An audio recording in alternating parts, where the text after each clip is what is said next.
আপনারা জেনে থাকবেন যে আমি নিজেও প্রায় 5 বছর দেশের বাইরে ছিলাম। মালয়েশিয়াতে থেকে থেকে ভাবতাম যে দেশে কি আমি 29 সালে ঢুকতে পারবো না 41 সালে ঢুকতে পারবো। আল্লাহ তাআলার প্ল্যান যে ভিন্ন সেটা তো আমাদের জানা ছিল না। খুত্তাতুল্লাহি আ'যামু মিন খুত্তাতিনা, আমাদের প্ল্যানের চেয়ে আল্লাহর প্ল্যান অনেক বড়। আমরা এতটুকু দেখি, কিন্তু আল্লাহ হয়তো আরো অনেক দূর আমাদের জন্য প্রশস্ত করে রেখেছেন, আলহামদুলিল্লাহ। তো এই 5 আগস্টের গণ অভ্যুত্থান বা বিপ্লব পরবর্তী বাংলাদেশের এই চমৎকার পরিবেশে আমরা যে একত্রিত হতে পেরেছি, সুন্দর সুন্দর কনফারেন্স সেমিনারের মধ্য দিয়ে আমরা আমাদের আইডিয়াগুলো শেয়ার করতে পারছি, এটা আমাদের জন্য অনেক বড় নেয়ামত, আল্লাহর পক্ষ থেকে রাহমা। তো আমরা যেন এটাকে পজিটিভলি কাজে লাগাই এবং এই যে ইসলামের বিউটি, এটা যেন আমরা আমাদের ভাই বোনদের কাছে তুলে ধরতে পারি। আপনারা নিশ্চয় জানেন যে অনেকে ইসলামের বিরোধিতা করে, ইসলামকে অপছন্দ করে এজন্য না, ইসলামের ব্যাপারে তার ইনডেপথ নলেজ না থাকার কারণে। এখানে আমাদেরও দায় কম না, আমাদের প্রপার প্রেজেন্টেশনের অভাবে আমরা সুন্দরভাবে ইসলামকে তাদের কাছে হয়তো উপস্থাপন করতে পারিনি, ফলে তারা ইসলামের বিরোধিতা করে। তো আমাদের প্রাইম ডিউটি হচ্ছে আমরা নিজেরা ইসলামকে অনুশীলন করব এবং ইসলামের সৌন্দর্যকে, দ্য বিউটি অফ ইসলামকে আমরা অন্যের সামনে তুলে ধরব। এটা হচ্ছে আমাদের দায়িত্ব। আপনারা খুব চমৎকার সেমিনারের একটা টপিক নির্ধারণ করেছেন যে আধুনিক যুগে ইসলামিক লাইফস্টাইল। ইসলামিক লাইফস্টাইল বলতে আসলে কি বোঝায়, এই আইডিয়াটাকে, কনসেপ্টটাকে ক্লিয়ার করে আমি আমার মূল আলোচনায় যাব ইনশাআল্লাহ বিইজনিল্লাহ। ইসলামিক লাইফস্টাইল হচ্ছে যে লাইফস্টাইল কোরআন সুন্নাহ থেকে উৎসারিত, যে লাইফস্টাইল হচ্ছে এন্ডোর্সড বাই ইসলাম, যে লাইফস্টাইল আমাদের প্রিয় নবী মুহাম্মদুর রাসূলুল্লাহ সাল্লাল্লাহু আলাইহি ওয়া আলিহি ওয়াসাল্লাম তিনি নিজে লিড করে দেখিয়েছেন আমাদেরকে, এটাই হচ্ছে ইসলামিক লাইফস্টাইল। আই রিপিট, যে লাইফস্টাইল কোরআন সুন্নাহ থেকে উৎসারিত, যেই লাইফস্টাইলকে ইসলাম এন্ডোর্সড করে, এবং যে লাইফস্টাইল আল্লাহ রাসূল সাল্লাল্লাহু আলাইহি ওয়া আলিহি ওয়াসাল্লাম আমাদেরকে তিনি লিড করে দেখিয়েছেন, এটা একটা কমপ্লিট প্যাকেজ, একটা হোলিস্টিক প্রজেক্ট। এখানে কাটছাট করার সুযোগ নেই, মানে পিক এন্ড চুজ করার সুযোগ নেই। আমার পুরো জীবনটাকেই ইসলামে অনুশাসন দিয়ে যদি আমরা পরিচালিত করি, ইসলামের ছাঁচে যদি সাজাই, সেটা হবে ইসলামিক লাইফস্টাইল। এখানে পিক এন্ড চুজের কোনো সুযোগ নাই। মানে মুসলিম হইলে পার্ট টাইম মুসলিম হওয়া যায় না, ফুল টাইম মুসলিম হইতে হয়। মানে জীবনের প্রতিটা অঙ্গনে ইসলামকে আমাদের প্র্যাকটিস করতে হবে, কারণ আমরা জানি ইসলাম মানে হচ্ছে complete submission to the order of Allah, to the wish of Allah. কোনো যদি, কিন্তু, তবে ছাড়া আল্লাহর আদেশের সামনে নিজেকে উজাড় করে দেওয়ার নাম হচ্ছে ইসলাম। আই রিপিট, আমি আবারও বলছি, কোনো যদি, কিন্তু, তবে ছাড়া আল্লাহর অর্ডারের সামনে নিজেকে সঁপে দেওয়ার নাম কি? ইসলাম। সবাই বলুন তো, আল্লাহর আদেশের সামনে কোনো যদি, কিন্তু, তবে ছাড়া নিজেকে সাবমিট করা, এই সাবমিসিভ অ্যাটিটিউডের নাম কি? সবাই বলুন তো। তাহলে আপনি পিক এন্ড চুজ করতে পারবেন না যে এটা আমার ভাল লাগে, এটা আমার সাথে যায়, সো আমি এটা নিলাম, এটা আমার সাথে যায় না, সো এটা থেকে আমি দূরে থাকলাম, তাইলে এটা ইসলামিক লাইফস্টাইল হলো না। এই কনসেপ্টটা কি ক্লিয়ার সবার কাছে? এটা একটা total package, it's a total project, it's a holistic programme. আপনি আপনার সুবিধা মতো এখানে কাটছাট করতে পারবেন না, নিলে পুরোটাই নিতে হবে।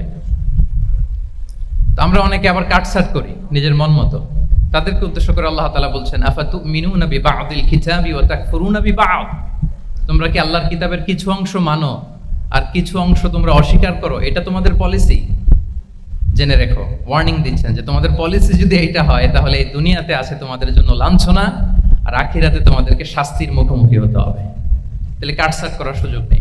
আমরা যেটা করি, নামাজ, রোজা, হজ, যাকাতের মতো এই যে আনুষ্ঠানিক ইবাদতগুলো, এগুলোতে আমরা ইসলামকে খুব মানি, ইসলামের অনুশাসন মানি। কিন্তু আমাদের ব্যক্তি জীবন, পারিবারিক জীবন, সামাজিক জীবন, আমার ডিলিংসগুলো, আমার ট্রেড, আমার বিজনেস, আমার ব্যবসা, আমার বিয়ে শাদী, আমার বিহেভিয়ার, এগুলোকে অনেক সময় আমরা ইসলামের অনুশাসন অনুযায়ী মানতে চাই না। এগুলোর ক্ষেত্রে আমরা অনেক সময় ইসলামের অনুগামী হই না। এইখানে একটা ঝামেলা রয়ে গেছে আমাদের। কিন্তু মূল কথা হচ্ছে, আপনি ইসলামকে মানলে দ্য টোটাল প্যাকেজ আপনাকে মানতে হবে। এখানে কাটছাট করার কোনো সুযোগ আছে বলেন তো? আওয়াজ করে বলেন, কোন কাটছাটের সুযোগ কি আছে? কারণ কমপ্লিট প্যাকেজ, কমপ্লিট প্যাকেজ। জীবনের প্রতিটি অঙ্গনকে ইসলামের অনুশাসন দিয়ে সাজানো, বা জীবনের প্রতিটি অঙ্গনে ইসলামকে অনুশীলন করার নামই হচ্ছে ইসলামিক লাইফস্টাইল। মূলত ইসলামই একটা lifestyle. Islam is not merely a set of beliefs and rituals, rather it's a lifestyle. ইসলাম নিজেই একটা lifestyle that emphasizes justice, spirituality, integrity and modesty. আপনি যদি নিতে চান আপনাকে পুরোটাই নিতে হবে, তাহলে কাটছাট করার সুযোগ নেই। এটা হচ্ছে প্রথম first and foremost reminder tonight যে ইসলাম একটা টোটাল প্যাকেজ, একটা কমপ্লিট প্রোগ্রাম, একটা হোলিস্টিক প্রোগ্রাম। এখানে পিক এন্ড চুজ করতে পারবো না আমরা।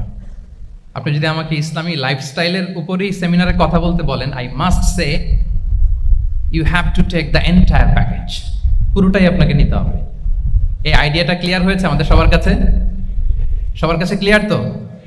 তাহলে পিক এন্ড চুজ করবো নাকি? শুনি নাই সবার কাছ থেকে। পিক এন্ড চুজ করা যাবে? কাটছাট করা যাবে? কিছু কিছু রুলস এন্ড রেগুলেশন আমার খুব ভালো লাগে, আমার জন্য খুব সুবিধা হয়, ওইটা নিলাম, বাকিগুলা কাটছাট করে দিলাম। তার মানে সহজভাবে পার্ট টাইম মুসলিম হওয়ার কোনো সুযোগ নেই, হলে ফুল টাইম হতে হবে। কাস্টমাইজড ইসলামের কোনো সুযোগ নেই, টোটাল প্যাকেজটাকে আমার অ্যাডাপ্ট করতে হবে। এটা হচ্ছে ইসলামিক লাইফস্টাইল। তো আজকের এই সেমিনারে আমি কিছু ট্রেটস বা the core values of Islamic lifestyle আপনাদের সাথে শেয়ার করবার চেষ্টা করব, যাতে করে ব্যাপারটা আরও ক্রিস্টাল ক্লিয়ার হয় যে আসলে what is Islamic lifestyle all about. আসলে এটা কি, কিভাবে এটা আমরা অ্যাডাপ্ট করব, কিভাবে এটার সাথে নিজেকে খাপ খাওয়াবো, কিভাবে এটা আমরা প্র্যাকটিস করব। তাহলে প্রাথমিক কথা অলরেডি ডান, যে কাটছাট আমরা করব না, পিক অ্যান্ড চুজ করব না, টোটাল প্রোগ্রামটাই আমরা নেওয়ার চেষ্টা করব। তো এখন আমরা কিছু কোর ভ্যালিউজের কথা বলবো, যেগুলো দিয়ে ইসলামিক লাইফস্টাইলের মূল ধরনটা আমাদের কাছে ক্লিয়ার হবে। ইসলামিক লাইফস্টাইলের কথা যদি আমাদেরকে বলতে হয়, প্রথম যেই ট্রেড, যে ক্যারেক্টারিস্টিক্স বা ভ্যালিউর কথা আমাকে বলতে হবে, সেটা হচ্ছে দ্য কনসেপ্ট অফ হালাল অ্যান্ড হারাম। ইফ দেয়ার ইজ নো হালাল অ্যান্ড হারাম, there is no Islamic lifestyle, for sure I am telling you. যদি হালাল হারাম না থাকে, এটা যদি আমরা মেনটেন না করি, এটা কোশ্চিন কালো ইসলামিক লাইফস্টাইল হবে না। আপনাকে হারাম থেকে যোজন যোজন দূরে থাকতে হবে, আর হালাল দিয়ে জীবনটাকে সাজাতে হবে। কারণ যেখানেই হালাল সেখানেই বারাকা। রিপিট, আমি আবারও বলছি, যেখানেই হালাল সেটার মধ্যে কি? হারামে কোনো বারাকা আছে? হারামে আছে অস্থিরতা, সাময়িক উন্মাদনা, এর ভেতরে বারাকা নাই। হালালের ভেতরে আল্লাহ তাআলা বারাকা ঢুকিয়ে দিয়েছে। আচ্ছা আপনারা বলুন তো, গরুর গোশত খাওয়া এটা হালাল না হারাম? হালাল। কুকুরের গোশত খাওয়া হালাল না হারাম? আচ্ছা, গরু বছরে বাচ্চা দেয় কয়টা? গাভী? আচ্ছা, একটা। কুকুর দেয় কয়টা? কয়টা? 7টা, 8টা, 10টা? ফ্যামিলি প্ল্যানিং নাই তো? দেদারসে দিচ্ছে। আচ্ছা, গরু হালাল, কুকুর হারাম। গরু বাচ্চা দেয় কয়টা? কুকুর দেদারসে দিচ্ছে। তারপরেও বলেন, আমাদের এই যে বাংলাদেশে আমাদের কুরবানির ঈদে লক্ষ লক্ষ গরু জবাই হয়, বিয়ের অনুষ্ঠানগুলোতে এত গরুর গোশত আমরা খাই, প্রতিদিনের চাহিদা মেটানোর জন্য তো কত গরু কুরবানি করা হয়। এরপরেও বলেন, বাংলাদেশে গরু বেশি না কুকুর বেশি? সবাই বলেন, গরু বেশি না কুকুর বেশি? কারণ কি? হালাল। কারণ কি? এই হালালে বরকত ঢুকিয়ে দিয়েছে কে? তাহলে if there is no concept of হালাল অ্যান্ড হারাম, there is no Islamic lifestyle. প্রথম core value of Islamic lifestyle হচ্ছে আপনাকে হালাল দিয়ে আপনার জীবনকে সাজাতে হবে। লা ইয়াদখুলুল জান্নাতা জাসাদুন গুযিয়া বিল হারাম। হারাম খেয়ে বর্ধিষ্ণু যে দেহ, সে দেহ আল্লাহর জান্নাতে প্রবেশ করবে না। মানে whatever you consume, it should be হালাল। এটা হালাল হইতে হবে। শুধু যেটা আপনি খাচ্ছেন এটাই না, কুলু মিম্মা ফিল আরদি হালালান তাইয়্যিবা, আল্লাহ তাআলা বলেছেন যেটা কনজিউম করবো হালাল হবে, হালাল হতে হবে। তো এটা শুধু এত ন্যারো কনসেপ্ট না, আপনার জীবনের সবটাই হালাল হতে হবে। ইউর ফুড শুড বি হালাল, ইউর ড্রিঙ্ক শুড বি হালাল, ইউর ইনকাম শুড বি হালাল, ইউর ফ্যাশন শুড বি হালাল, ইউর এন্টারটেইনমেন্ট শুড বি হালাল। সব কিছু হালাল হইতে হবে। আমরা অনেকে যে ভুলটা করি, আমরা খাওয়ার ক্ষেত্রে শুধু হালাল খুঁজি, এরকম অনেকে করে, কিন্তু অন্যান্য ক্ষেত্রে হালাল হারামের বাজ বিছান নাই। আমি একটা উদাহরণ প্রায়ই দেই, দেখবেন যে আমাদের বাংলাদেশের সরকারি অফিসগুলোতে তো ঘুষ চলে নাকি? আল্লাহ ঘুষ থেকে এই জাতিকে তুমি হেফাজত করো।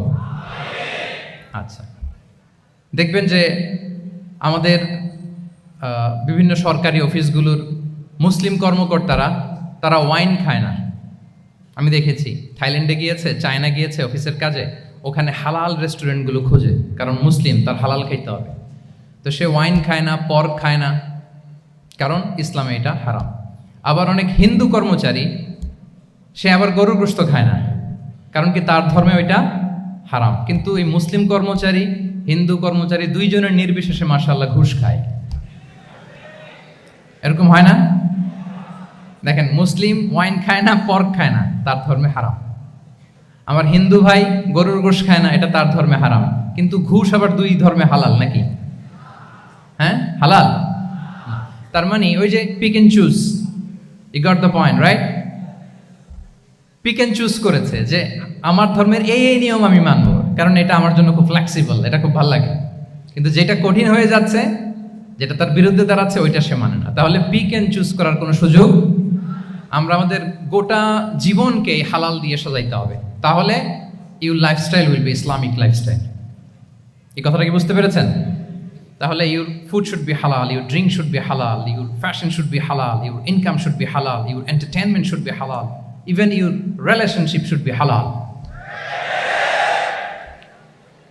ব্যাপার কি? এটার এত আওয়াজ বেড়ে গেল।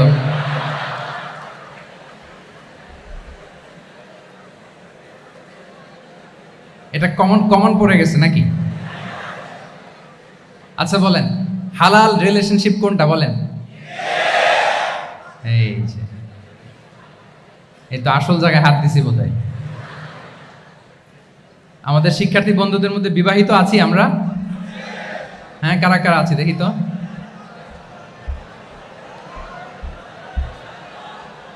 দেখি দেখি, মাশাআল্লাহ মাশাআল্লাহ, ঠিক আছে ঠিক আছে।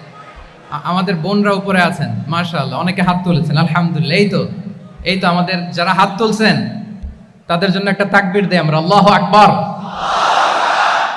এই যে আপনারাই বলেছেন, আমার কোনো লিগ্যাল অপিনিয়ন দেওয়ার প্রয়োজন হচ্ছে না, যে হালাল রিলেশনশিপ হচ্ছে বিয়ে। তাহলে বিয়ের বাইরে যদি আমার কোনো রিলেশনশিপ থাকে, হালাল না হারাম? ফতোয়া দিচ্ছে কে? আমি? আপনারাই দিচ্ছেন। বলেন, বিবাহ পরবর্তী কোনো যদি এক্সট্রা ম্যারিটাল রিলেশনশিপ থাকে, এটা ইসলামে হালাল না হারাম? তাইলে pre marriage relationship, after marriage relationship, এটা শরীয়তে হারাম। তো এই হারাম যদি আমি এই হারামের সাথে যদি নিজেকে জুড়ে দেই, তাহলে আমার লাইফস্টাইল এটা ইসলামিক লাইফস্টাইল হতে পারে না। আমরা বিয়ের মতো পবিত্র বন্ধনের মধ্য দিয়ে আমরা আমাদের দাম্পত্য জীবনকে উপভোগ করব। আল্লাহ তৌফিক দান করুক। এই যে অনেকে হাত তুলে ফেলছে, মাশাআল্লাহ, তার মানে সেকেন্ড ইয়ারে আছে, ফার্স্ট ইয়ারে আছে, থার্ড ইয়ারে আছে, আলহামদুলিল্লাহ, হালাল রিলেশনশিপে তারা গিয়েছে, মাশাআল্লাহ। তাহলে হালাল এন্ড হারামের ব্যাপারে যদি আমরা বলি, আমাদের পুরো জীবনের প্রতিটি অঙ্গন আমরা হালাল দিয়ে সাজাবো। কি বলেন? পারা যাবে তো ইনশাআল্লাহ? হারামের সাথে আমাদের কোনো সম্পর্ক আছে? হ্যাঁ, আমরা সবকিছু হালাল দিয়ে সাজাবো তো? হারামকে আমরা না বলে দিব, না, নো। আজকের এই জহির রায়হান মিলনায়তন, না এটা কি নাম? জহির রায়হান মিলনায়তনের এই হল রুম থেকে হারামকে আমরা লাল কার্ড দেখাই দিলাম। কি বলেন? হারামকে আমরা নো বলবো, আওয়াজ করে বলুন, নো। ওকে, নো টু হারাম। তাহলে দ্য কনসেপ্ট অফ হালাল এন্ড হারাম আশা করি আমাদের কাছে ক্লিয়ার। আমরা হালাল দিয়ে নিজেদের জীবনকে সাজাবো, হারামের সাথে আমাদের কোনো সম্পর্ক নাই। তাহলে একটা ট্রেড আমরা শেয়ার করলাম, একটা কোর ভ্যালু শেয়ার করলাম, যে আমরা যদি হালাল মেনটেন করতে পারি আমাদের জীবনে, এটা হচ্ছে one of the core values of Islamic lifestyle. 2 নম্বর হচ্ছে, ইসলামিক লাইফস্টাইলটা বেসিকলি এটা একটা প্রোডাক্টিভ লাইফস্টাইল। মানে ইসলামী লাইফস্টাইল আমাদেরকে প্রোডাক্টিভ হতে উদ্বুদ্ধ করে। আপনার দিন শুরু হবে অনেক সকালে, প্রোডাক্টিভিটি নিয়ে অনেক লম্বা আলোচনা করা যেতে পারে। আমি ছোট্ট একটা পয়েন্ট যদি আজকের এই হলরুমে শেয়ার করি প্রোডাক্টিভিটি নিয়ে, যে ইসলামিক লাইফস্টাইল হচ্ছে আপনি একেবারে সকাল সকাল আপনার দিন শুরু করবেন। Early to bed and early to rise makes a man healthy wealthy. সবাই তো শিখেছি এটা, যে আগে আগে ঘুমোতে যাও, আগে আগে ঘুম থেকে জাগো, তুমি ধনী হবে, তারপর তুমি প্রজ্ঞাবান হবে, তুমি সুস্বাস্থ্যের অধিকারী হবে। এটা হচ্ছে ইসলামিক লাইফস্টাইলের একটা কোর ভ্যালিউ। সকাল সকাল দিন শুরু করা, মানে সানরাইজের আগে আমার সকাল শুরু হবে। কাজী নজরুলের যে কবিতা, সূর্যি মামা জাগার আগে উঠবো আমি জেগে, পড়েছি আমরা সবাই, কিন্তু হয়তো মানা হয় না। তো এই যে সকাল সকাল ঘুম থেকে ওঠা, এটা যদি আপনার মধ্যে না থাকে, এটা ইসলামিক লাইফস্টাইল হতে পারে না। You must be a morning person. সকাল সকাল উঠতে হবে। আপনার সময় এমনভাবে মেনটেন করবেন আপনি যে সকাল সকাল ফজরের পর থেকে আপনি অ্যাক্টিভ। তার মানে you have to wake up early, you have to sleep early. একজন মর্নিং পারসন যদি না হন, এটা ইসলামিক লাইফস্টাইল হবে না। এর কারণ আল্লাহ রাসূল সাল্লাল্লাহু আলাইহি ওয়া আলিহি ওয়াসাল্লাম আমাদেরকে সকালে জেগে থাকার ব্যাপারে ইন্সপায়ার করেছেন, এবং তিনি দোয়া করেছেন এই উম্মার জন্য স্পেশালি, যে এই সময়টা এটা ফুল অফ বারাকা, ফুল অফ ব্লেসিংস। তিনি দোয়া করেছেন, আল্লাহুম্মা বারিক লি উম্মতি ফি বুকুরিহা। আল্লাহ এই উম্মতের বুকুরটা, মানে সকালের সময়টা, লেটস সে সানরাইজের পরে 3-4 ঘন্টা, এই সময়টাকে আল্লাহ আপনি বরকত দিয়ে ভরে দেন। এই সময়টাতে ঘুমানো যাবে না, এটা হচ্ছে বরকতের সময়। এবং আল্লাহ রাসূল সাল্লাল্লাহু আলাইহি সাল্লাম যদি কোনো সামরিক অভিযান প্রেরণ করতেন, এই টাইমে প্রেরণ করতেন, এই বুকুরের টাইমে। এবং সাহাবারা তাদের কোনো ট্রেড ক্যারাভান, ব্যবসায়িক কাফেলা যখন সেন্ড করতেন, এই টাইমটাতে সেন্ড করতেন, কারণ এই টাইমটাতে বারাকা। তো এখন নিজের সাথে মিলিয়ে নেন যে এই টাইমটাতে আমরা কি করি। আমি জানি না আপনাদের কি অভ্যাস। আমি এসে তো শুনলাম যে জাহাঙ্গীরনগর বিশ্ববিদ্যালয়ে নাকি যতজন শিক্ষার্থী, মানে ততজনের জন্য এখানে আবাসনের ব্যবস্থা আছে। বাংলাদেশের কোনো ইউনিভার্সিটিতে নাকি এটা নেই। আলহামদুলিল্লাহ, অসাধারণ প্রিভিলেজ, এখানে অনেক সুন্দর সুযোগ। তো এখন বলেন, আপনাদের সকালের রুটিন কি বলেন? ঘুমিয়ে থাকেন না জেগে থাকেন? হ্যাঁ, আচ্ছা, ফজরের পরে আমরা ঘুমাই কারা কারা দেখি? সর্বনাশ। আচ্ছা ঠিক আছে, হাত নামান। আচ্ছা, ফজরের পরে আমরা একটু এক্সারসাইজ করি, পড়াশোনা করতে বসি কারা কারা? মাশাআল্লাহ, আছে কিছু, ঠিক আছে, হাত নামান। এবার 2বারের 1বারও যারা হাত তুলেননি তারা হাত তুলেন। আপনারা কি করেন? এইটা এইটা হ্যাঁ, ডিভাইস। তো সম্মানিত সুধীমণ্ডলী, আল্লাহুম্মা বারিক লি উম্মতি ফি বুকুরিহা। আপনারা আমাকে এনেছেন ইসলামিক লাইফস্টাইল নিয়ে বলতে, তো আমাকে বলতেই হবে, ফজরের পরে ঘুমানো চলবে। প্রথমে আমরা হারামকে না বলে দিলাম, এবার আমরা না করে দিব কোনটাকে? হ্যাঁ, ফজরের পরে আজকে থেকে কোনো ঘুম চলবে। যদি আপনি চান, একটু একটু দূরে সরাইতে হবে, যে ড্রোনগুলো একটু একটু দূরে সরাইতে হবে। ফজরের পরে আজকে থেকে, আমি এখানে জবরদস্তি করব না, শুধু আপনাদের সামনে আমি প্রেজেন্ট করছি। যদি সেমিনারের যে টপিক নিয়ে আপনারা শুনতে এসেছেন, এটা যদি আপনি অ্যাডাপ্ট করতে চান, অনুশীলন করতে চান, হ্যাঁ, ফজরের পরে আজকে থেকে কোনো ঘুম চলবে। এই সময়টাতে অনেক বারাকা আছে। তো কি করতে হবে? এটার জন্য আগে আগে ঘুমোতে হবে। কি বলেন? অনেকে ফজরের এই বরকতময় সময়টা তারা ঘুমাতে ঘুমাতে মিস করে। এর কারণ দেরিতে ঘুমোতে যাওয়া। আগে আগে ঘুমানোর অভ্যাস করতে হবে। কিন্তু আগে তো ঘুম আসে না, তাই না? এই যে ডিভাইস আমাদেরকে ঘুমাতে দেয় না, আমাদের শান্তির ঘুম কেড়ে নিছে এই ডিভাইস। এই ডিভাইস অ্যাডিকশন, স্ক্রিন আসক্তি, এই স্ক্রিন আসক্তি আমাদের শান্তির ঘুমকে কি করেছে? কেড়ে নিয়েছে। আল্লাহ তাআলা রাতকে বানিয়েছেন ঘুমের জন্য। ওয়াজআলনাল লাইলা লিবাসা। লিবাস মানে আবরণ। আমি রাতকে বানিয়েছি পোশাকের মতো আবরণ করে, যে আবরণ রাত্রিবেলা নিঝুম নিঝুম নিস্তব্ধ অন্ধকার দিয়ে ছেয়ে দেয়। ফলে মেলাটিন নামে একটা হরমোন নিঃসরিত হয়, আমাদের ঘুম ঘুম ভাব আসে। ঘুমের জন্য আল্লাহ তৈরি করেছেন রাতকে। এরপরে আল্লাহ তাআলা বললেন, ওয়াজআলনান নাহারা মাআশা। আর দিনকে বানিয়েছি আমি প্রাণ চঞ্চল করে, দিনে আমরা কাজ করব। তাহলে রাতে আগে আগে ঘুম, আর দিনের বেলা আল্লাহ তাআলা আমাদেরকে কাজ করার জন্য সৃষ্টি করেছেন। কিন্তু এই সাইকেলটাকে আমরা ঘুরাই ফেলছি। রাতে যত দেরি করে আপনি ঘুমাবেন, সকালে ঠিক তত দেরি করে আমাকে উঠতে হয়, ঠিক কিনা বলেন? তাহলে ফজরের পর বকুর পিরিয়ড অফ টাইমটাকে কাজে লাগাতে হলে রাতে আমাদেরকে আগে ঘুমাতে যেতে হবে। রাতে কি করতে হবে? আগে ঘুমোতে যেতে হবে। তাহলে 1 নম্বরে কি বললাম? কনসেপ্ট অফ হালাল এন্ড হারাম। 2 নম্বরে বললাম প্রোডাক্টিভিটি। ইসলামিক লাইফস্টাইল হচ্ছে একটা প্রোডাক্টিভ লাইফস্টাইল। এটা মেনটেন করতে হলে প্রোডাক্টিভিটির অনেক কথা। একটা কথা হচ্ছে সকাল সকাল আপনার দিন শুরু করুন। কি পারা যাবে তো ইনশাআল্লাহ? সবাই একসাথে পড়ে ইনশাআল্লাহ। এই যে আমাদের দেরি করে রাতে ঘুম আসে, স্ক্রিন আসক্তি, এই ডিভাইস আমাদের আরামের ঘুম কেড়ে নিছে কেন জানেন? এর কারণ হচ্ছে আল্লাহর দেয়া যে ফিতরাত, এই ফিতরাতকে আমরা উল্টে দিয়েছি। ফিতরাত শব্দটার সাথে আপনাদের পরিচয় আছে? হ্যাঁ, the innate characteristics of a human being. একটা মানুষের যে যে ক্যারেক্টারিস্টিক্স, যে ইননেট স্বভাব দিয়ে আল্লাহ তাআলা তৈরি করেছেন, নেচার, এটাকে আরবিতে বলে ফিতরাত। এই ফিতরাতের বিরুদ্ধে কিছু করা যাবে না। ইসলামিক লাইফস্টাইল হচ্ছে ফিতরা বেসড লাইফস্টাইল। ফিতরাতাল্লাহিল্লাতী ফাতারান নাসা আলাইহা লা তাবদীলা লিখালকিল্লাহ। আল্লাহর প্রকৃতির অনুসরণ করো, যে প্রকৃতি দিয়ে তিনি মানুষকে সৃষ্টি করেছেন। আর আল্লাহর সৃষ্টি কাঠামোর মধ্যে কোনো পরিবর্তন, কোনো বিকৃতি নেই। সুবহানাল্লাহি বিহামদিহি।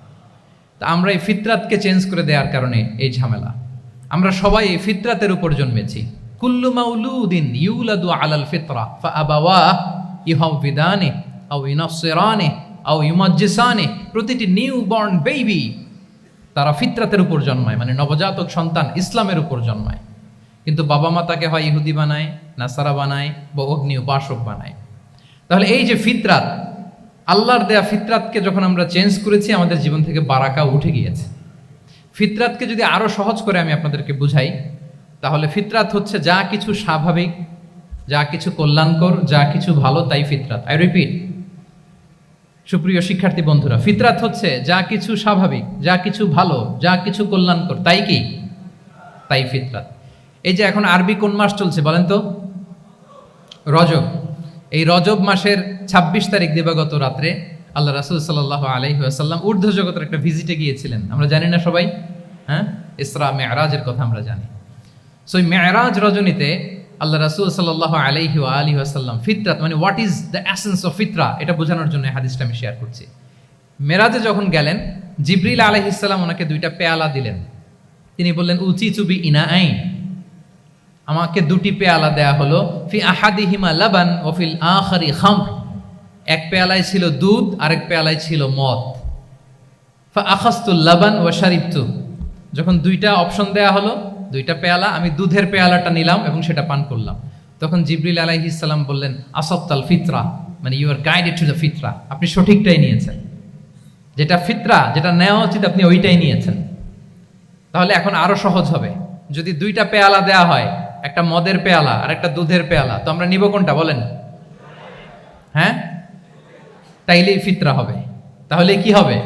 তাহলে যেটা স্বাভাবিক, যেটা কল্যাণকর, যেটা আমাদের জন্য ভালো, সেটা হচ্ছে ফিতরাত। তাহলে মদের পেয়ালা, দুধের পেয়ালা, কোনটা নিব? সবাই নিব তো নাকি? আমাদের রুচির যে দুর্ভিক্ষ চলতেছে, অনেকে মদের পেয়ালাই নিয়ে নিবে। কি বলেন? আছে না একদল, তারা কি করে?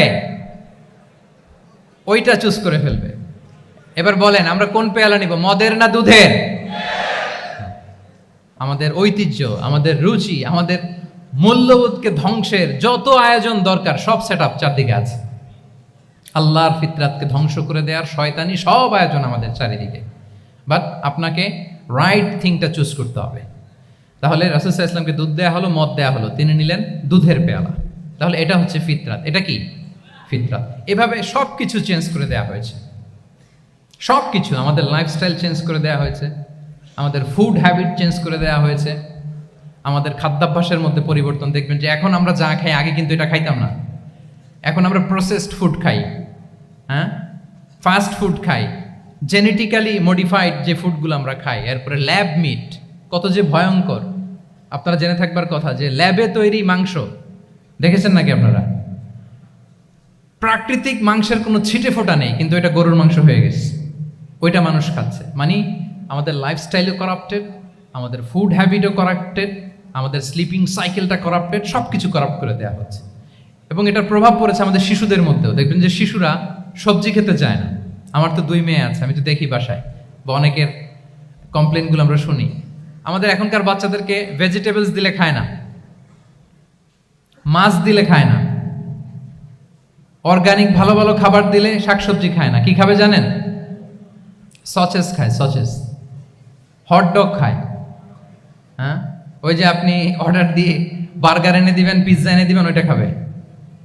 তারপর ইনস্ট্যান্ট নুডলস খাবে, স্যুপ খাবে, ফ্রোজেন যত মিল আছে এগুলো খাবে, টিনজাত খাবার যেগুলো দীর্ঘদিন সংরক্ষণ করে রাখা হয়।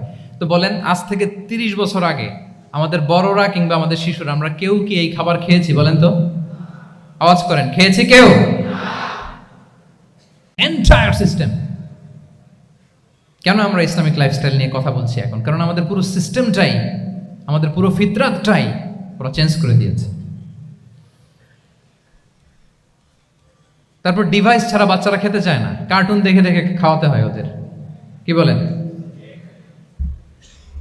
আচ্ছা বলেন তো, আজ থেকে 30 বছর পেছনে ব্যাক টু দ্য হিস্ট্রিতে যদি আমরা যাই, 70-এর দশকে, 80-র দশকে বাংলাদেশের কোনো একটা গ্রামের কথা, একটা পল্লীর কথা আপনি একটু চিন্তা করেন তো। রাত 8টার দিকে, 9টার দিকে আপনি ওই গ্রামের কাউকে খুঁজে পাবেন? 70-এর দশকে, 80-র দশকে একটা গ্রামের, একটা গ্রামীণ একটা পরিবেশের কথা যদি চিন্তা করেন, রাত 8টায় সবার কি অবস্থা বলেন তো? আপনি তো ঘুম খুঁজে পান না, আপনার তো ইনসমনিয়া। আমাদের এখন ট্যাবলেট খাওয়া লাগে না ঘুমের জন্য?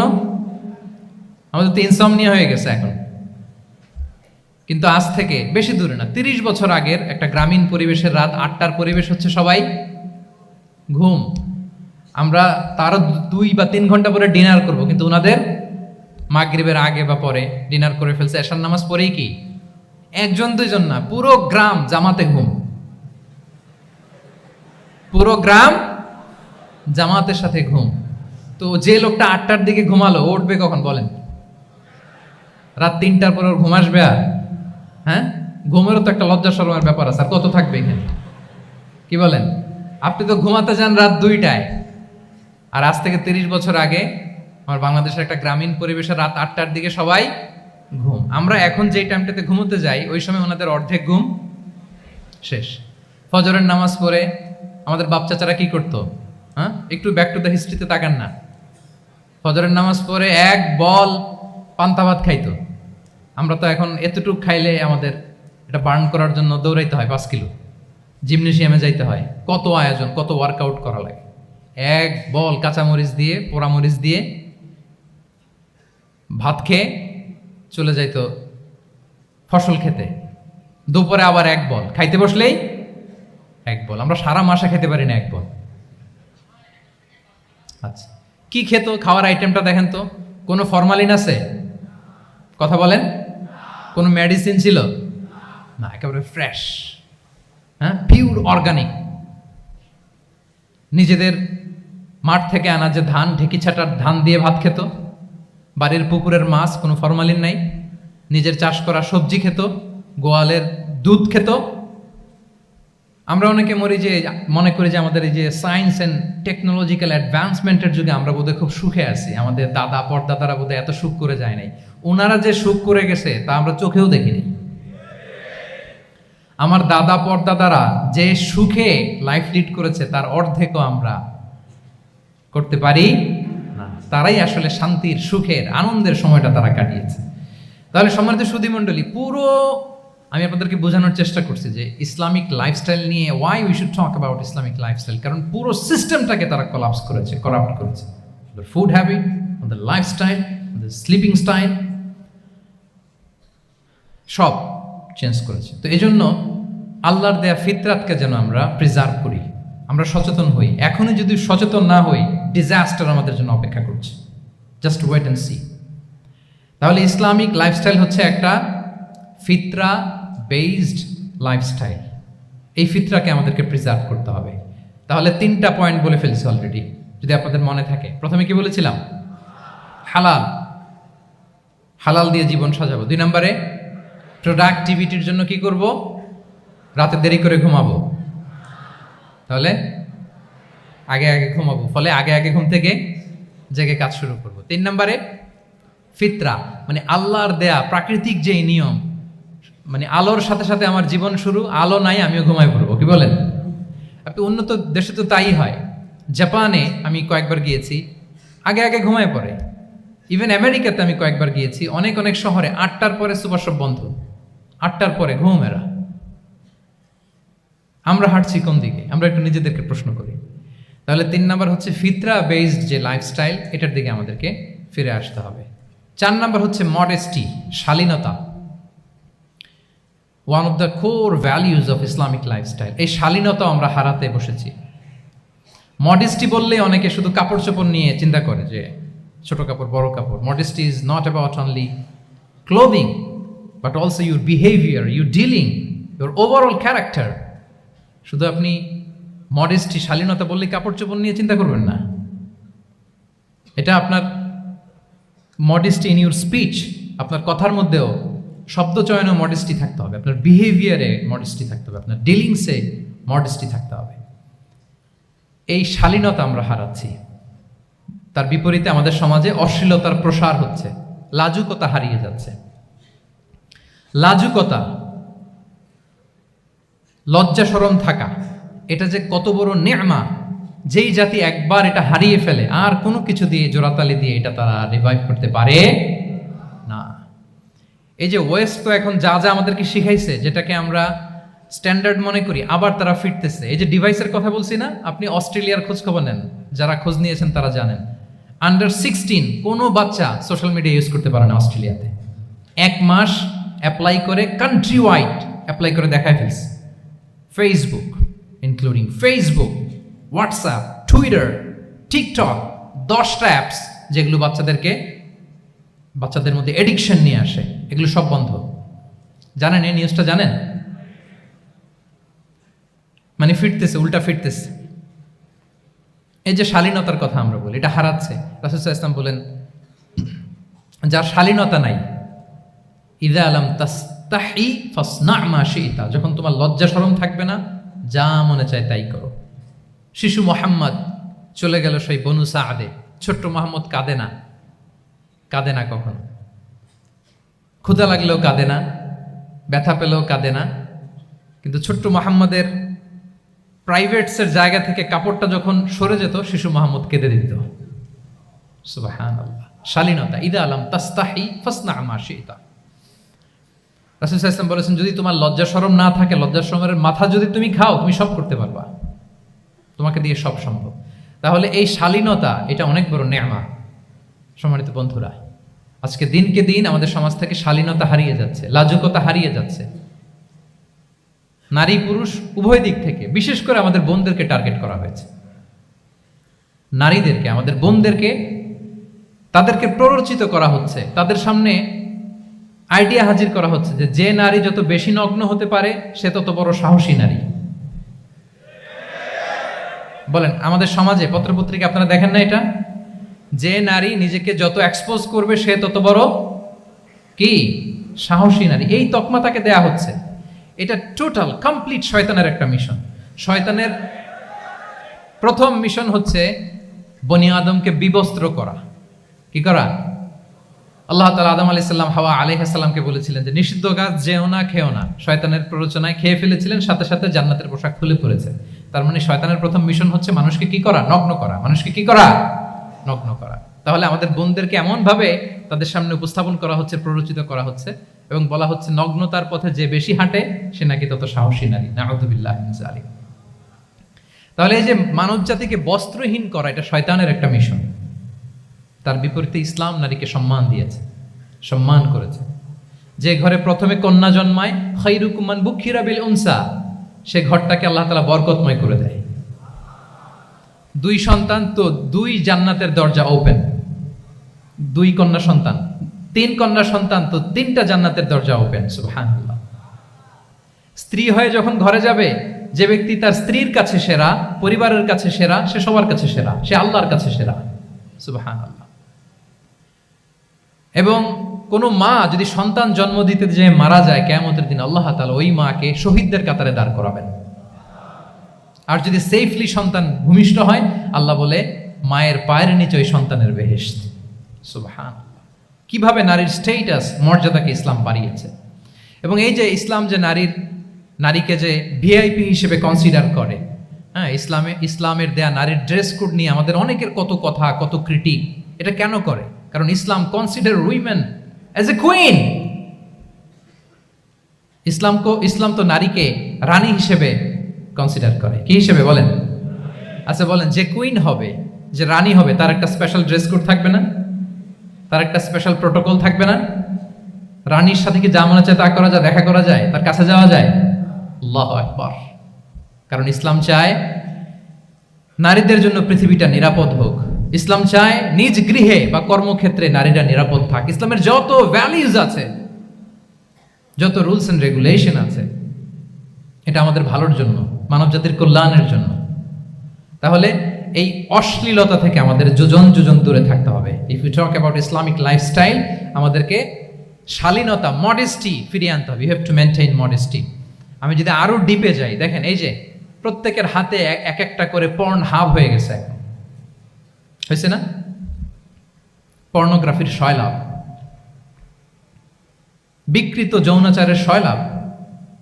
এখন নতুন নামে, নতুন মোড়কে, LGBTQ নামে আমাদের সমাজে নানা মোড়কে আমাদের সামনে উপস্থাপন করা হচ্ছে।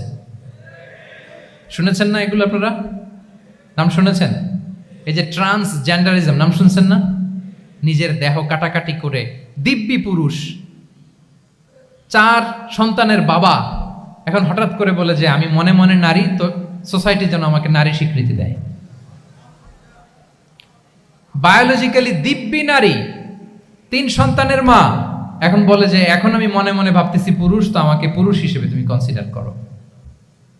আল্লাহর দেয়া ফিতরাত, এই যে বলছে উল্টায় ফেলতেছে, এই ফিতরাতকে ধ্বংস করার সবচেয়ে জঘন্যতম এই নতুন যেটা বাজারজাত করা হচ্ছে যে আইডিওলজি, এটা হচ্ছে ট্রান্সজেন্ডারিজম। অধিকারের মোড়কে, তাও আসতেছে কিভাবে, কিসের মোড়কে বলেন তো? রাইটসের কথা বলে, যেটা একটা রাইটস। এজন্য সম্মানিত সুধীমণ্ডলী, শালীনতার কোনো বিকল্প নেই। If you want to take care of yourself, if you want to take care of your family, your society, you have to maintain modesty. কোনো বিকল্প নেই, সাবধান হইতে হবে আমাদেরকে। তাহলে 4 নম্বরে কি? শালীনতা, মডেস্টি। শালীনতা হচ্ছে ইসলামিক লাইফস্টাইলের ভূষণ। এখন পরিকল্পিতভাবে এই শালীনতার কবর রচনা করা হচ্ছে আমাদের সমাজে। আপনারা কি রাগ করতেছেন? কথা ক্লিয়ারলি বুঝতে পারতেছেন? আমি যদি রয়ে সয়ে কথা বলি তো বুঝতে পারবেন আপনারা? ক্লিয়ারলি মেসেজগুলো আমি আপনাদের সামনে পৌঁছে দিচ্ছি। তাহলে কয়টা গেল? 4টা। হালাল, প্রোডাক্টিভিটি, প্রিজার্ভিং ফিতরা, এন্ড ফাইনালি মডেস্টি। 4টা কাভার। 5 নম্বরে হচ্ছে ইসলামিক লাইফস্টাইল যদি আমরা মেনটেন করি, we must have to be optimistic, hopeful, আশাবাদী হইতে হবে। মুমিনের ডিকশনারিতে হতাশা নেই। আমরা হতাশ হই না, আমরা নিরাশ হই না, আমরা ভরসা রাখি এক মহান সত্তার উপর। আওয়াজ করে বলুন, তিনি কে? শয়তানের মিশন হচ্ছে আমাদেরকে হতাশ বানানো। আমি স্টেজে ওঠার আগে সম্মানিত স্যার বলতেছিলেন যে আপনি একটু আশাবাদী করবেন আমাদের নারী শিক্ষার্থীদের ব্যাপারে, আমাদের ছেলে শিক্ষার্থীদের কয়েকটা ইস্যু স্যার বললেন যে কিছু ফ্রাস্ট্রেশন তাদের মধ্যে কাজ করে। আজকে আপনাদের ডিকশনারি থেকে ফ্রাস্ট্রেশনকে একেবারে অমিট করে দিয়ে যাব। বলেন, বিশ্বাসীদের ডিকশনারিতে হতাশা বলে কোনো শব্দ আছে? ফ্রাস্ট্রেশন আছে? কারণ শয়তানের মিশন হচ্ছে আমাদেরকে হতাশ বানানো। কি বানানো? শয়তান আমাদেরকে আশাবাদী করতে চায় না, সে চায় আমরা যেন হতাশ হই। আমি ভুল করেছি, পাপ করেছি, অন্যায় করেছি, তো শয়তান সেই পাপের সাগরে আমাকে হাবুডুবু খাওয়াতে চায়, বলে আর অনেক ভুল হয়ে গেছে, অনেক দূর তুই চলে এসেছিস, আর আল্লাহ তোকে ক্ষমা করবে না, থাক এখানেই থাক, করতে থাক। এরকম শয়তান টেম্পটেশন দেয়, প্রভোকেশন করে। কিন্তু শয়তান জানে না যে আল্লাহর রহমতের দরিয়া কত বড়। শয়তানের মিশন হচ্ছে আমাদেরকে হতাশ বানানো, আর আল্লাহর বাণী আমাদের হৃদয়ে আশা জাগায়, আশাবাদী করে তোলে। আল্লাহর এই কিতাবের, কোরআনের প্রতিটি আয়াতে পরতে পরতে পাবেন আপনি মোটিভেশন, ইন্সপিরেশন। আল্লাহু আকবার। লা তাহজান ইন্নাল্লাহা মা'ানা। মনকে তুমি বুঝিয়ে বলো আল্লাহ আছেন আমার সাথে। জাহাঙ্গীরনগর বিশ্ববিদ্যালয়ের আমার সুপ্রিয় শিক্ষার্থী বন্ধুরা, এই বাক্যটি নিজের জীবনের জন্য, নিজের জীবনের সাথে সেট করে নেন। মনকে তুমি বুঝিয়ে বলো আল্লাহ আছেন আমার সাথে। বিপদে আপদে, আমাদের লাইফে আপস এন্ড ডাউনস থাকে, সব মুহূর্তে আমরা এই কথাটা খেয়াল করব যে কেউ যদি আমাকে হেল্প করার জন্য নাও থাকে, এক মহান সত্তা আছে, তিনি কে? আল্লাহ রাসূল সাল্লাল্লাহু আলাইহি ওয়াসাল্লাম আবু বকর রাদিয়াল্লাহু তাআলা আনহু গারে সাউরে হিজরতের রাতে লুকিয়ে আছেন। কুরাইশরা খুঁজতেছে, আবু বকর রাদিয়াল্লাহু তাআলা আনহু তটস্থ, না জানি ধরা পড়ে যায়। তিনি বলছেন, কুরাইশরা আমাদের এত পাশ দিয়ে যাচ্ছে, একটু মাথা নিচু করলে দেখে ফেলবে আমাদের, রাসূল সাল্লাল্লাহু আলাইহি ওয়াসাল্লাম বললেন যে ভয় পেও না। আবু বকর তুমি কি ভেবেছো আমরা এখানে গুহাতে দুইজন? না না, এই গুহায় আমরা দুজন নই, আমাদের সাথে একজন মহান সত্তা আছে। তিনি কে? আমরা তিনজন এখানে। লা তাহজান ইন্নাল্লাহা মা'ানা, ভয় পেও না, হতাশ হয়ো না, নিশ্চয় আল্লাহ আমাদের সাথে আছেন। আল্লাহ তাআলা সরাসরি কথাটাকে কোরআনে কোট করেছেন যে লা তাহজান ইন্নাল্লাহা মা'ানা। তাহলে সুপ্রিয় বন্ধুরা, এই বাক্যটা আমাদের খেয়াল রাখতে হবে যাদের মধ্যে ফ্রাস্ট্রেশন কাজ করে, যে মনকে তুমি বুঝিয়ে বলো কে আছেন আমার সাথে? আল্লাহ আছেন আমার সাথে। এরকম কোরআনের পরতে পরতে অনেক আয়াত পাবেন। লা তাইয়াসু মির রাউহিল্লাহ ইন্নাহু লা ইয়াইয়াসু মির রাউহিল্লাহি ইল্লাল কওমুল কাফিরুন। আল্লাহর রহম থেকে নিরাশ হয়ো না। কাফিররা ছাড়া কেউ আল্লাহর রহম থেকে নিরাশ হয়? আমি আপনি আমাদের জীবনে কত ভুল করেছি, কত অন্যায় করেছি, কতটাই বা পাপ করেছি। মনে রাখবেন, আমাদের পাপ যত বড় হোক, আল্লাহর রহমতের দরিয়া তার চাইতেও বড়।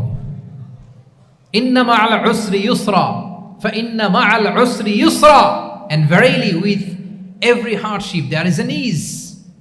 প্রত্যেক কষ্টের পরেই থাকে স্বস্তি। এই বাক্যগুলো কি আপনাকে মোটিভেশন দেয় না? এই কথাগুলো কি আপনাকে চাঙ্গা করে না?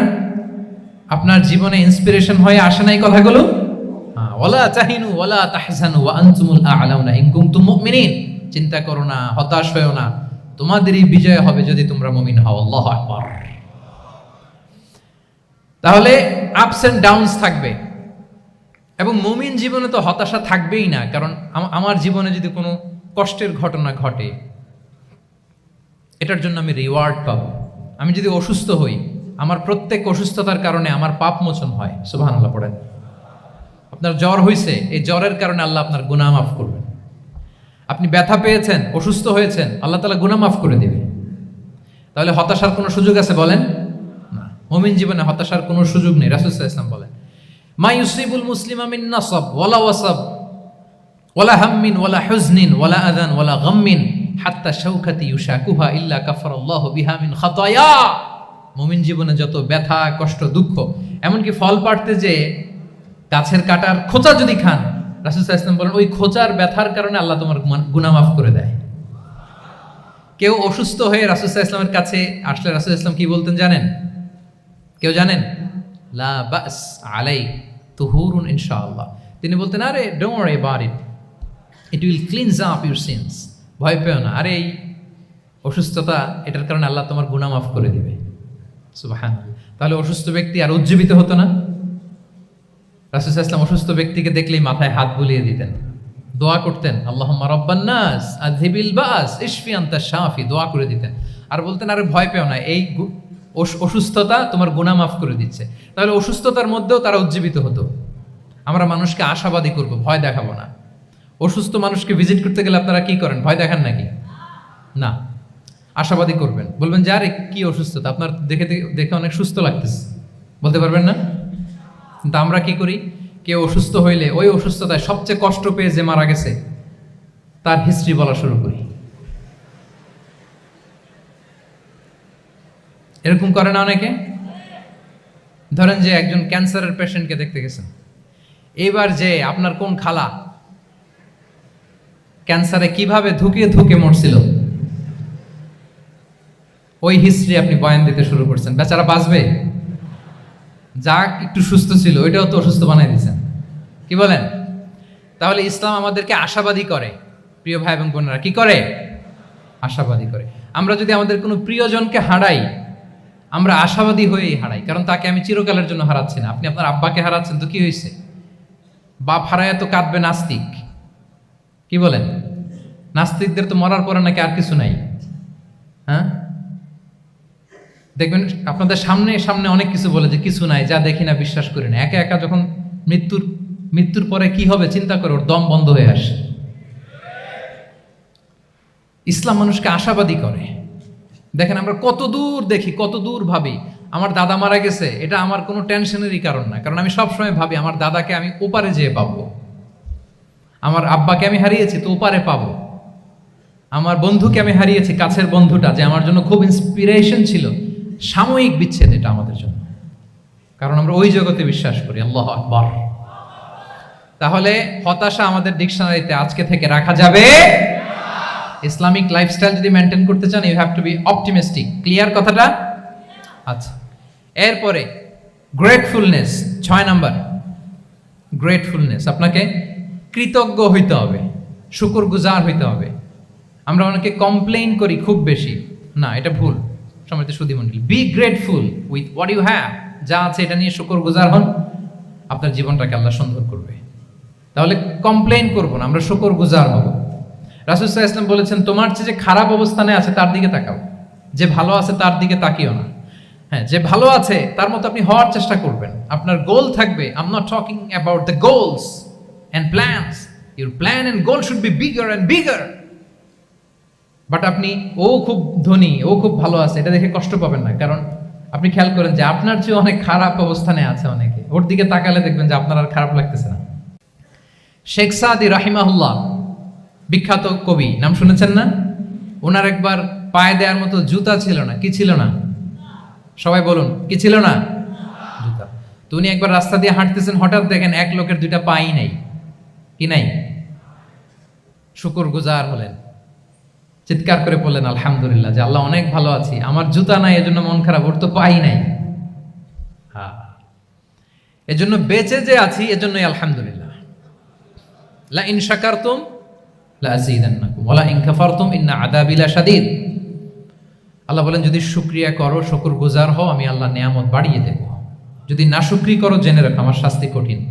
তাহলে বেঁচে যে আছি এজন্যই কি পড়া উচিত? জাহাঙ্গীরনগর বিশ্ববিদ্যালয় আওয়াজ করেন, বেঁচে যে আছি এজন্য কি পড়বো? আপনি যে অবস্থানে থেকে খুশি না, ভাল লাগে না আপনার, যে হায় রে আমি তো লুজার, আমার কিচ্ছু নাই, আপনার এই অবস্থানে পৌঁছাটা অনেকের জন্য স্বপ্ন। মানে যেটা পেয়ে আপনি হ্যাপি না, অতটুকু হইতে পারাটা অনেকের কি স্বপ্ন। আপনাকে যদি জিজ্ঞেস করি, ভাই কি চান, কি লাগবে বলেন, কি চান? তা আপনি বলবেন যে শেখ আমি ধনী হইতে চাই, আমার একটা ব্রাইট ক্যারিয়ার চাই, আমি টাকা চাই, আমি খ্যাতি চাই, আমি ক্ষমতা চাই, এটা চাই। কত যে চাওয়ার ফিরিস্তি আমাদের। আপনি একটু একটা ক্যান্সার হসপিটালে জানতো, ক্যান্সারের 3rd স্টেজে চলে আসছে, ধুকে ধুকে লাস্ট স্টেজে চলে আসছে। আপনার তো অনেক কিছু চাই, আপনি ওকে একটু জিজ্ঞেস করেন যে ভাই আপনি কি চান? ও টাকা চায় না? ক্যান্সারের রোগী টাকা চাবে? খ্যাতি চাবে? ব্রাইট ক্যারিয়ার চায়? সে কি চায় বলেন তো একটু? সে একটু বাঁচতে চায়। যে ভাই তুমি কি চাও? বলবে আমি কিছু চাই না, একটু বাঁচতে চাই। বার্ন ইউনিটে যদি কখনো যাওয়ার সুযোগ হয়, দেখবেন যে চিৎকার করে তারা, এত কষ্ট, এই দহনের কারণে এত কষ্ট, তারা চিৎকার করতে থাকে হসপিটালকে কাঁপিয়ে। আপনি ওকে একটু জিজ্ঞেস করবেন, ভাই কি চাও? বলেন তোর চাওয়াটা কি? ও শুধু বাঁচতে চায়, কিন্তু ওই বেঁচে থাকা নিয়ে তো আমাদের কোনো ফিলিংসই নাই। আমরা যে বেঁচে আছি এটা যে শুকরগুজার হওয়ার অনেক বড় একটা কারণ, আমরা এরকম করে ভাবিই না। এজন্য সুপ্রিয় সুধীমণ্ডলী, আমরা যে বেঁচে আছি এজন্য আলহামদুলিল্লাহ। শুধু বেঁচে থাকার কারণে আমরা কি পড়বো? তাহলে গ্রেটফুলনেস, আপনি যদি ইসলামিক লাইফস্টাইলে নিজেকে অভ্যস্ত করতে চান, আপনার যেমনি অপটিমিস্টিক হইতে হবে, অ্যাট দ্য সেম টাইম আপনাকে কি হইতে হবে? গ্রেটফুল হইতে হবে। 7 নম্বরে তাওয়াক্কুল, পুট ইউ ট্রাস্ট অন আল্লাহ, because only he can help you, only he can protect you, and when you put your trust on Allah, you are in a divine shield. আপনি যখন আল্লাহর উপর নিজেকে ন্যস্ত করেন, আপনি একটা ডিভাইন, একটা প্রোটেকশনের ভেতরে থাকেন। বিশ্বাসীরা কি করে? আল্লাহর উপর ভরসা করে। কি করে? কার উপর? তদবিরের উপর, লবিং এর উপর, মামা চাচা? তাহলে আল্লাহর উপর ভরসা হবে। কার উপর? ফাইদা আযামতা ফাতাওয়াক্কাল আলাল্লাহ, আল্লাহর উপর ভরসা করব। এমনকি ঘর থেকে বের হওয়ার সময় রাসূল সাল্লাল্লাহু আলাইহি ওয়াসাল্লাম আমাদেরকে বলেছেন আল্লাহর উপর তাওয়াক্কুল করো। আমরা কি দোয়া পড়ি বলেন তো ঘর থেকে বের হয়ে? বিসমিল্লাহি তাওয়াক্কালতু আলাল্লাহ। এই তাওয়াক্কুল নিয়ে আমাদের অনেক মিসকনসেপশন আছে। আমাদের মধ্যে একটা প্রবণতা আছে, অনেকে বলে যে যা হবে হবে, আল্লাহ ভরসা। বলে যে যা হবে হবে, কি ভরসা?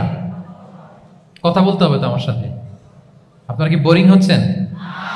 ওরে আল্লাহ, অনেক রাত হয়ে গেছে, তো শেষ করে দেই তাহলে। আর কয়েক মিনিটের মধ্যে শেষ করবো ইনশাআল্লাহ।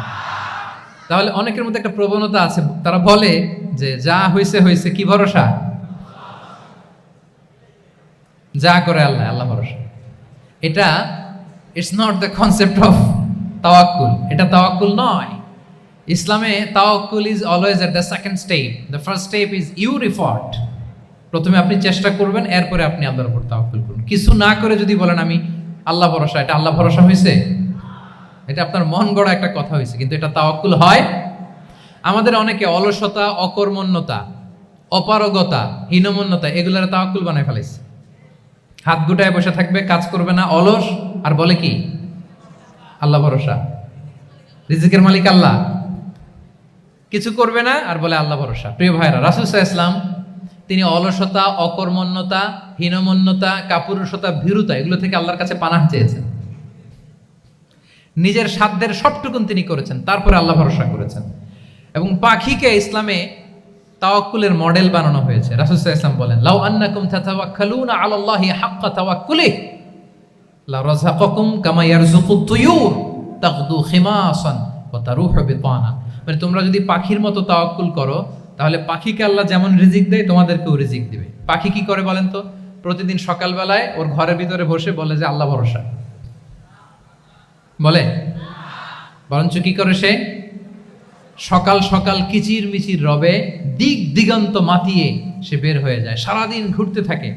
তাহলে খালি পেটে সকালবেলায় পাখিগুলো বের হয়ে যায়, আকাশে বাতাসে ছুটে বেড়ায়, আর বিকেল বেলায় ওদর পূর্তি করে প্রতিটা পাখিকে তার নিড়ে ফিরিয়ে দেয় কে? আপনারা তো বোঝা অনেক সহজ। এটা তো নাকি একেবারে আপনাদের জাহাঙ্গীরনগর, এটা তো নাকি পাখিদের অভয়ারণ্য শুনলাম আমি, কখনো আসা হয়নি আমার। দিনের বেলা আসা দরকার ছিল, তাহলে আপনাদের ক্যাম্পাস বিউটি আমি দেখতে পেতাম। তো পাখি কিন্তু বসে থাকে না, সকালে কি করে? খালি পেটে পাখিগুলো বেরিয়ে যায়, ওরা ওদের রোল প্লে করে, চেষ্টা করে, এরপরে বিকেলবেলা ওদর পূর্তি করে তাদেরকে নিড়ে ফিরিয়ে দেয় কে? তাহলে পাখিকে তাওয়াক্কুলের মডেল বানানো হয়েছে। আপনি হাত গুটিয়ে বসে থেকে বললেন আল্লাহ ভরসা, এটা হয়েছে না। আপনি আপনার সর্বোচ্চটুকুন চেষ্টা করবেন, সব করার পরে এরপরে আপনি বলবেন আল্লাহ ভরসা। তাহলে তাওয়াক্কুল হলো প্রথমে যে কোনো জিনিস অ্যাচিভ করার জন্য পরিকল্পনা করা, তারপর সে পরিকল্পনা বাস্তবায়নের উপায় বের করা, তারপর বিভিন্ন উপায় উপকরণের সাহায্য নিয়ে সেটা অ্যাচিভ করার জন্য প্রাণান্তকর প্রচেষ্টা চালিয়ে যাওয়া, অবশেষে ফলাফলের জন্য কার উপর নির্ভর করা। দিস ইজ কল্ড তাওয়াক্কুল। এখন আমি কিছুই করলাম না, বললাম যে যা করে আল্লাহ, তাওয়াক্কুল হয়েছে তো না? আমাদের সমাজে দুইটা ধারণা। কেউ কেউ বলে আরে আমি তো সব করব, তাওয়াক্কুলের দরকার কি? Absolutely wrong. আবার অনেকে মনে করে আল্লাহই সব করে দিবে, এটাও absolutely wrong. The concept of ইসলাম is in between this two extreme lines. এই দুইটার মাঝখানে হচ্ছে তাওয়াক্কুল। তাহলে তাওয়াক্কুলের মেকানিজম হচ্ছে আমার সাধ্যের সবটুকুন আমি করব, তারপরে আল্লাহর সাহায্য আসবে, সেজন্য আমি তাওয়াক্কুল করব। আপনারা মুসা আলাইহিস সালামের ঘটনা জানেন। উনি যখন বনী ইসরাইলকে নিয়ে লোহিত সাগরের সামনে আসলেন, ফেরাউন তার সৈন্য নিয়ে ধাওয়া করলো, আল্লাহ তাআলার সাথে সাথে কি রাস্তা বানাই দিলেন নাকি?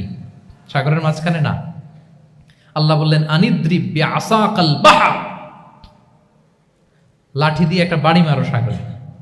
মুসা আলাইহিস সালাম বাড়ি না মারলে তো আল্লাহ রাস্তা বানাতে পারতেন না, না পারতেন না? পারতেন, কিন্তু এটা তাওয়াক্কুলের মেকানিজম নয়। ওনাকে বলেছেন বাড়ি মারো, উনি লাঠি দিয়ে বাড়ি মারলেন, বিশাল রাস্তা হয়ে গেল। মারিয়াম আলাইহিস সালাম যখন ঈসা আলাইহিস সালামকে ডেলিভারি করলেন, ক্লান্ত শ্রান্ত ক্ষুধার্ত, কি খাবেন? আল্লাহ তাআলা বললেন ওয়াহুজ্জি ইলাইকি বিজিযইন নাখলাতি তুসাকিত আলাইকি রুতাবান জানিয়া। মানে মারিয়াম একটু কষ্ট করে উঁচু হয়ে পাশে একটা খেজুর গাছ আছে, ওটা ডাল ধরে টান দাও, টসটসে পাকা খেজুর পড়বে নিচে, ওটা খাও। উনি টান না দিলে আল্লাহ এমনি অটোমেটিক্যালি পাঠাতে পারতেন না খেজুর? আল্লাহ পাঠাননি। তাহলে এই পৃথিবীর সিস্টেম হচ্ছে আপনাকে কষ্ট করতে হবে, আপনার রোলটা আপনাকে প্লে করতে হবে। ইসলামে তাওয়াক্কুল is always at the second step. The first step is your effort. আপনাকে চেষ্টা করতে হবে, তারপরে আপনি তাওয়াক্কুল করবেন, তাহলে এটা প্রপার তাওয়াক্কুল হবে। তাহলে এখন থেকে হাত গুটিয়ে বসে থেকে আল্লাহ ভরসা বলবেন? আমরা এটা ভুল করে ফেলি। রাসূল সাল্লাল্লাহু আলাইহি ওয়াসাল্লাম, ওনার কাছে আল্লাহর সাহায্য আসতো, জিবরিল আলাইহিস সালাম আসতো, তারপরেও কখনো তিনি নিজের ভাগ্য আল্লাহর হাতে ছেড়ে দিতেন না। আমাদের মতো যা করে আল্লাহ ভরসা বলে কখনো নিজের ভাগ্য আল্লাহর হাতে ছেড়ে দিতেন, বরং নিজের সাধ্যের সবটুকুন দিয়ে তিনি চেষ্টা করতেন। তারপর তিনি ভরসা করতেন কার উপর? আপনি হিজরতের ঘটনাটা দেখেন। আল্লাহ যেদিন বললেন যে আজ রাতেই তুমি আর আবু বকর হিজরত করো, রাসূল সাল্লাল্লাহু আলাইহি ওয়াসাল্লাম ওই দিন দুপুরবেলা আবু বকর রাদিয়াল্লাহু তাআলা আনহুর ঘরে গেলেন। তিনি কখনো দুপুরবেলা বেরোন না, তিনি কখনো মাস্ক পরে বেরোতেন না। সেদিন তিনি মাস্ক পরে বেরোলেন, খারাজা মুতাকান্নিয়ান, মুখ ঢেকে বেরোলেন। আবু বকর রাদিয়াল্লাহু তাআলা আনহুর ঘরে যেয়ে বলেন, আবু বকর আখরিজ মান ফিল বাইত, ঘরে যারা আছে বের করে দাও, প্রাইভেট আলাপ আছে। আবু বকর রাদিয়াল্লাহু তাআলা আনহু বলেন, ইয়া রাসূলুল্লাহ, আসমা আর আয়েশা একজন তো আপনার পরিবার আর একজন তার বোন, আমরাই তো, বলেন। রাসূল সাল্লাল্লাহু আলাইহি ওয়াসাল্লাম আশ্বস্ত হলেন, বললেন যে আজ রাতেই আমরা হিজরত করব, আজ রাতেই। মক্কা থেকে মদিনা হচ্ছে উত্তর দিকে, কোন দিকে? আপার নর্থ। তিনি মক্কা থেকে মদিনায় হিজরত করবেন উত্তরে, কিন্তু তিনি বের হলেন দক্ষিণ দিক দিয়ে, শত্রুর চোখে ধুলি দেওয়ার জন্য। দেখেন, দিনের বেলা বেরোলেন না, রাতে বেরোলেন। দেখেন, একটার পর একটা প্রিকশন। দুপুরে বেরোলেন, চেহারা ঢেকে বেরোলেন, প্রাইভেসি মেনটেন করলেন। ডেস্টিনেশন এদিকে, বের হলেন এই দিক দিয়ে, সবার চোখের অন্তরালে তিনি বের হলেন। এবং তিনি আবু বকর রাদিয়াল্লাহু তাআলা আনহুকে বললেন, সবাই যেই পথে মদিনা যায় আমরা কিন্তু ওই পথে যাব না, ক্যারাভানগুলো যেই পথে যায় ওই পথে না, সাওয়াহিলি একটা আনইউজুয়াল রুট ধরে আমরা যাব, সাগরের পার ঘেঁষে ঘেঁষে, যাতে ওরা বুঝতে না পারে। এই জন্য আবু বকর রাদিয়াল্লাহু তাআলা আনহু একজনকে ভাড়া করলেন, আব্দুল্লাহ ইবনে উরাইকেত নামে, যে আনইউজুয়াল রাউটটা চিনে, যে সাগরের পাশ ঘেঁষে চলে যাওয়া পথ দিয়ে মক্কা থেকে রাসূল সাল্লাল্লাহু আলাইহি ওয়াসাল্লামকে মদিনায় পৌঁছায় দেবে। 2টা উট তিনি 2 মাস ধরে এটাকে নার্চারিং করে রাখলেন। 3 দিন আবু বকর রাদিয়াল্লাহু তাআলা আনহু এবং রাসূল সাল্লাল্লাহু আলাইহি ওয়াসাল্লাম গারে সাউরে অবস্থান করলেন 3 দিন, যাতে করে বুঝতে পারেন যে মক্কায় তাদের ব্যাপারে কি বলা হয়। এবং আবু বকর রাদিয়াল্লাহু তাআলা আনহুর ছোট্ট ছেলে আব্দুল্লাহকে অ্যাসাইন করা হলো যে, আব্দুল্লাহ, তুমি তো ছোট মানুষ, তুমি প্রতিদিন মক্কার বাজারে যেয়ে শুনবা যে আমাদের ব্যাপারে কুরাইশরা কি বলে। নিশ্চয়ই তারা তন্ন তন্ন হয়ে আমাদেরকে খুঁজবে, না পেয়ে ওরা কি কি পলিসি নেয় এটা এসে আমাদেরকে জানাবো। সুবহানাল্লাহ। ছোট্ট আব্দুল্লাহ মক্কার বাজারে কে কি বলে শুনে, গোয়েন্দার মতো করে, স্পাইয়ের মতো করে সে তথ্যগুলো নিয়ে, খাবার নিয়ে গারে সাউরে প্রতিদিন ইনফরমেশন পাস করে আসতো, আবার খাবার দিয়ে আসতো।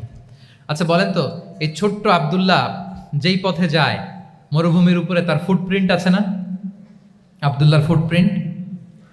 তো কোরাইশরা তো তন্ন তন্ন হয়ে রাসূল সাল্লাল্লাহু আলাইহি ওয়াসাল্লামকে খুঁজতেছে, ডানে বায়ে, সামনে পেছনে, সব জায়গায়। তারা যদি আব্দুল্লাহর ছোট্ট পায়ের ছাপ পায় আর সেটাই যদি ফলো করে, তাহলে ডিরেক্টলি তারা কোথায় যেয়ে পৌঁছবে? রাসূল সাল্লাল্লাহু আলাইহি ওয়াসাল্লামের কাছে, গারে সাউরে। আল্লাহ রাসূল সাল্লাল্লাহু আলাইহি ওয়াসাল্লাম কি করলেন? আবু বকর রাদিয়াল্লাহু তাআলা আনহু কি করলেন?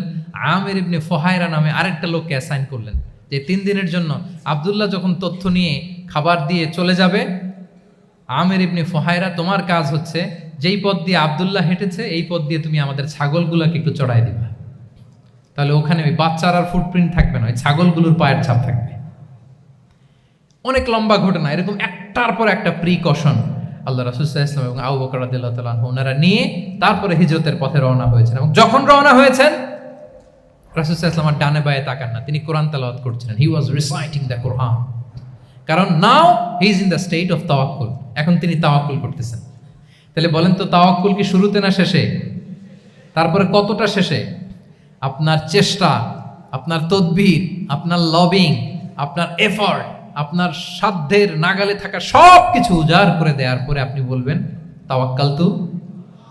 আমরা করি কি? আমরা কি করি? আল্লাহ ভরসা। ভাই কি প্ল্যান আপনার? হুজুর আল্লাহ ভরসা। এবার বলেন, এটা হয়েছে? এটা কি আসলে দ্য প্রপার কনসেপ্ট অফ তাওয়াক্কুল হয়েছে প্রিয় ভাই এবং বোনেরা? হয় নাই। কারণ তাওয়াক্কুল is always at the second step, the first step is your effort.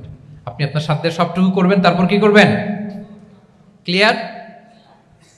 সব শেষ। কথা হচ্ছে, আপনি যদি ইসলামিক লাইফস্টাইল মেনটেন করতে চান, আপনাকে উম্মাহ সেন্ট্রিক অ্যাটিটিউডের অধিকারী হতে হবে। উম্মাহ সেন্ট্রিক। আমাদের মুসলিম উম্মাহ একটা দুঃখী উম্মাহ, নেতৃত্বহীন উম্মাহ, বলিষ্ঠ নেতৃত্বের অভাবে এদিক থেকে লাথি মারলে আমরা এদিকে যাই, এদিক থেকে মারলে এদিকে যাই। শুধু একটা স্ট্রং লিডারশিপের অভাব, ঠিক কিনা বলেন? এই যে আমাদের রোহিঙ্গা ভাইয়েরা 10 মিলিয়ন আসছে, ওনারা এখন 1 মিলিয়ন আসছে, 10 লাখ, এখন বোধহয় 2 মিলিয়ন প্লাস হয়ে গেছে বা 3 মিলিয়ন হয়ে গেছে। আমি গত মাসে গিয়েছিলাম রোহিঙ্গা ক্যাম্পে দেখার জন্য তাদের কি অবস্থা। এমন মানবতার জীবনযাপন তারা করতেছে। ধর্মে তারা কোন ধর্মের বলেন তো? আমাদের ভাই, আমাদের বোনেরা, তাদের কোনো সলিউশন নাই। কাশ্মীরের ভাই বোনদের কি অবস্থা দেখেন তো। আর গাজার অবস্থা নাই বা বললাম।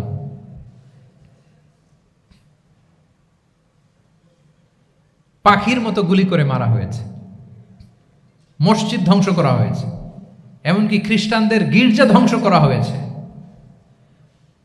একটা স্ট্রং লিডারশিপের অভাবে আজকে আমাদের এই অবস্থা। এই জন্য আপনি যদি ইসলামিক লাইফস্টাইলের কথা বলেন, অফকোর্স আপনাকে উম্মা সেন্ট্রিক মেন্টালিটির হতে হবে। এই দুঃখী উম্মাকে নিয়ে আপনার প্রজেক্ট থাকতে হবে। আমরা আমাদের নিজেদের শক্তি, সম্ভাবনা, ঐতিহ্য এগুলো একেবারে ভুলতে বসেছি। আমরা যে যোদ্ধা ছিলাম, আমরা যে বিজয়ী ছিলাম, আমরা বেমালুম ভুলিয়ে গিয়েছি। জ্ঞান বিজ্ঞানে একসময় আমরা লিড দিয়েছি, ঠিক কিনা বলেন? আমাদের জাবের ইবনে হাইয়ান ছিল, আমাদের আল বিরুনি ছিল, আমাদের আল ইদ্রিসি ছিল, আমাদের আল ফারাবি ছিল। এই নলেজ এখন ওয়েস্টে ট্রান্সফার হয়েছে, সেই নলেজ আবার ট্রান্সফার হয়ে আমাদের করতলগত একদিন হবে ইনশাআল্লাহ। তো এই প্রজেক্ট তো আমাদের নাই। একদিন যে আমাদের হাতে আসবে, হুজুর আল্লাহ ভরসা নাকি? শুধু আল্লাহ ভরসা বলে বসে থাকলে হবে?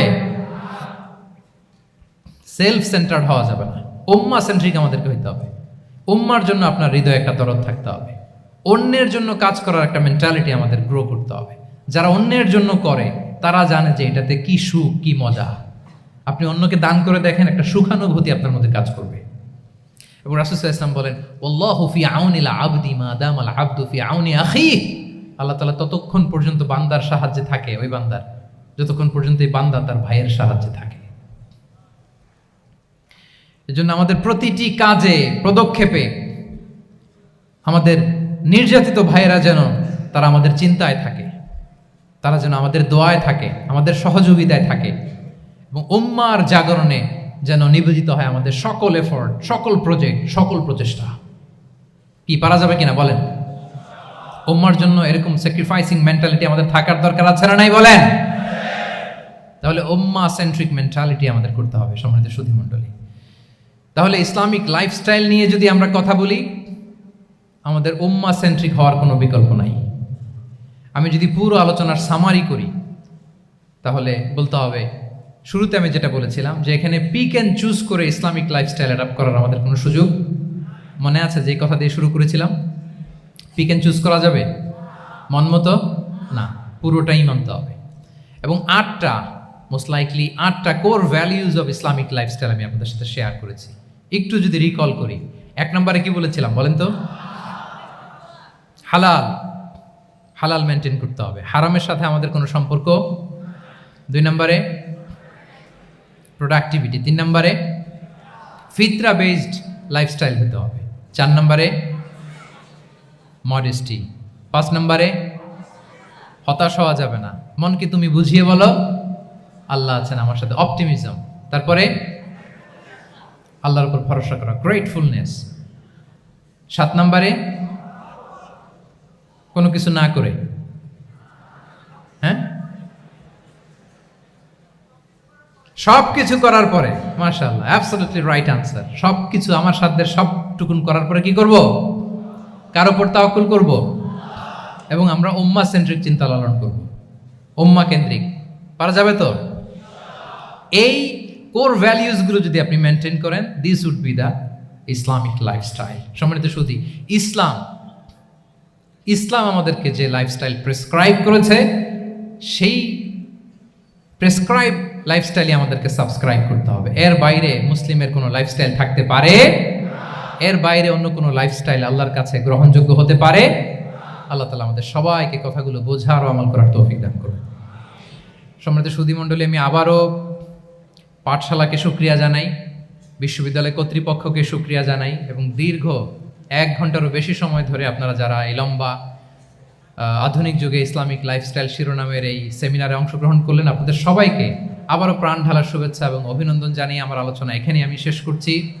হাযা মা ইনদি ওয়াল ইলমু ইনদাল্লাহি আলাইহি তাওয়াক্কালতু ওয়া ইলাইহি উনীব। ওয়াসসালামু আলাইকুম ওয়া রাহমাতুল্লাহি ওয়া বারাকাতুহু।